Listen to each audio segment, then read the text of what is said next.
Hello, this is Latish Bharathan, political analyst from iScope Media, an intelligence strategic campaign operators for political examinations. Kerala local body polls. The elections to the local bodies in Kerala 2020. Election was held at 15,962 wards in 941 gram panchayats, 2,080 wards in 152 block panchayats, 330 wards in 14 district panchayats, 3,078 wards in 86 municipalities, and 414 wards in the 6 municipal corporations. The electorate is 2.71 crore strong and consists of 1.41 crore women, 1.3 crore men, and 282 transgender votes. CPM-led Left Democratic Front, LDF, Congress-led United Democratic Fund, UDF, and the BJP-led National Democratic Alliance, NDA, are in the fray. Thiruvananthapuram Corporation matters to BJP's high stake for the Assembly Elections 2021. Kerala local body elections. The 2015 elections to the Thiruvananthapuram Corporation saw the BJP's dramatic rise, winning 34 wards, up from 4 in the 2010 elections.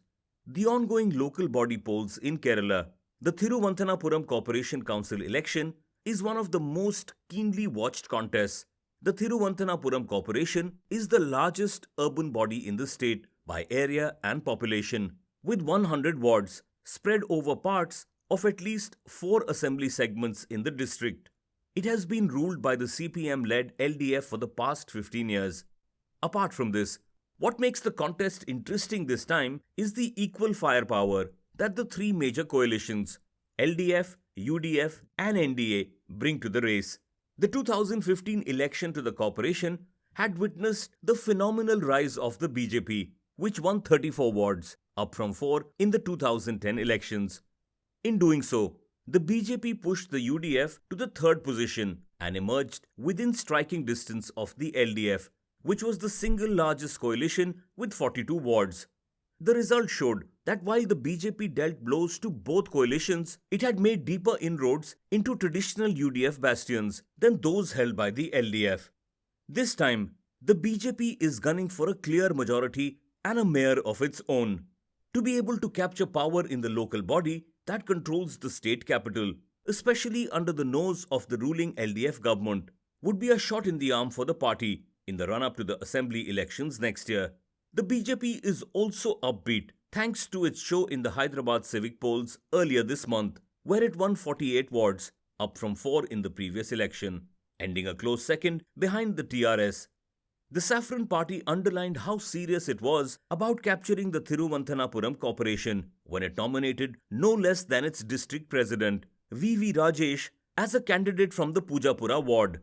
The urban areas of Thiruvananthapuram have historically been a fertile ground to the BJP, thanks to a larger Hindu population, among which the upper caste Nayars account for a sizable share. These are also areas where the RSS wields considerable influence.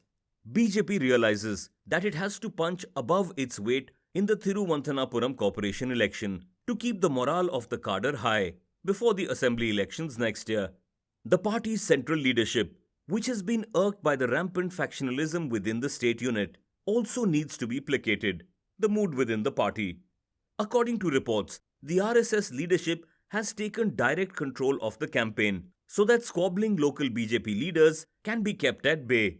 Rebels who didn't win tickets pose a challenge in some seats, but the ticket distribution to the 100 wards was by and large peaceful and swift.